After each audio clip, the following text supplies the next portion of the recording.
Chair, I have direct, straight questions.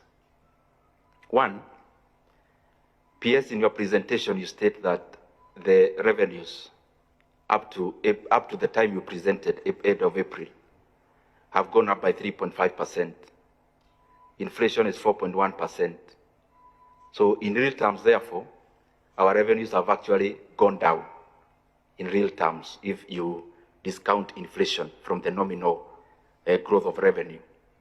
So in your assessment as the National Treasury, are the taxes of 2023 and last year worth it? And especially given the debate they generated, but clearly through the figures you have presented, there is actually no revenue from those taxes. Secondly, you have stated that you project the revenues as they were stated at 3.3 trillion shillings. I would want to know the kind of how much GDP are you calculating with? Because in your own figures, the GDP I have seen hovering around 18 to 19 trillion, then the 17.2% benchmark you've put on yourself is actually 3.9 trillion, not 3.3. So because most of our decision making will be based on the GDP, how much GDP are you dealing with in terms of this financial year? The other issue I asked the chairman for, you interact a lot with our committee and finance, housing levy. And chairman, forgive me, I'm asking because this presentation is basically more economic. I mean, there is very little budget in terms of what they are seeking. It's more macro, so I'll be finishing soon. In terms of housing levy, your own data shows that construction sector in Kenya went down last year, actually contracted. Given the housing levy that is being deducted, yourself, I mean, your opinion, don't you think this money was better off in private pockets than when we give it to government? And especially given the reason to which we give this money, which is construction, actually shrunk. Securitization is the other question. I want to add on the questions that have been asked. And I have reservations actually around securitization. It's good I make that clear early. One, how much money are we borrowing? Secondly, what percent, that, for what duration? By the time of maturity, how much will we have paid for the entire amount?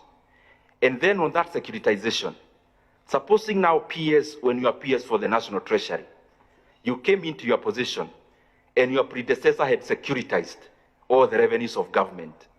And the other question on that, is this money debt? And if it is debt, is it in the books of government as a debt? If it's not a debt in your treatment, what would happen if a new CS for transport comes and issues a gazette notice that removes the 7 shillings? The fallback position is debt. And if it is guaranteed, is it in the government books? Those are the questions I would want around securitization. As I go to the finish, today's newspaper is glaring, and if you actually go into the pages, there is an attempt to clear the air on the usage of NHIF pension money and CPF pension money in aid of infrastructural development.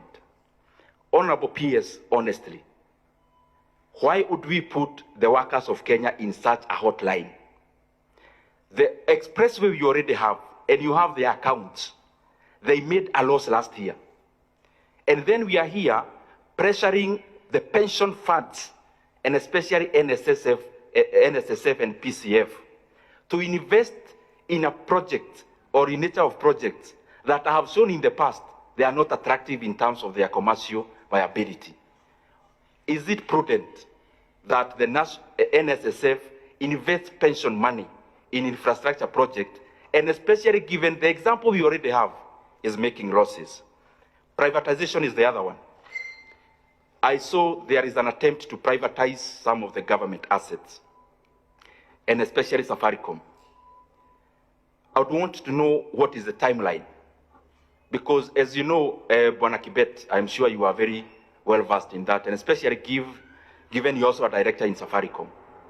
The current trading, for example, for Safaricom, given a bear market, cannot be the right time for privatizing Safaricom. What is the valuation of Safaricom in terms of privatization, are Kenyans getting value for money? Very lastly, please, PS, when you go back to the office, this is my request. Go and do a memorandum to this committee. The same way you have requested some additional expenditure. Please do a memorandum. One, the budget that you are making is short in terms of capitation money. Has no 6 billion for examinations.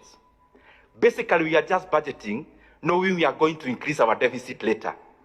Let us include the critical fundings now. Examination, capitation.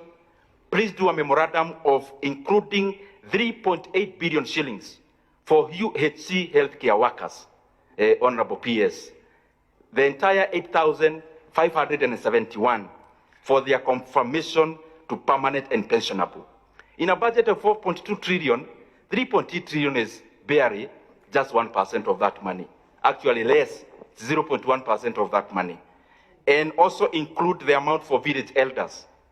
For our village elders to be paid around 8,000 a month, you just require less than 10 billion shillings, which is money you can afford as a national treasury to write a memorandum to us. And also, please, the decision that was made through the finance bill in terms of agricultural produce, these are very important issues.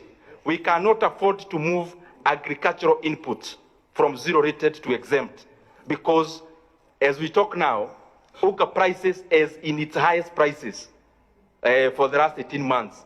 And especially given we already have subsidy in fertilizer, we cannot afford to increase the cost of agriculture. Thank you very much, Honorable Chair. Very well. This issue of 1/4, one line for Auditor General.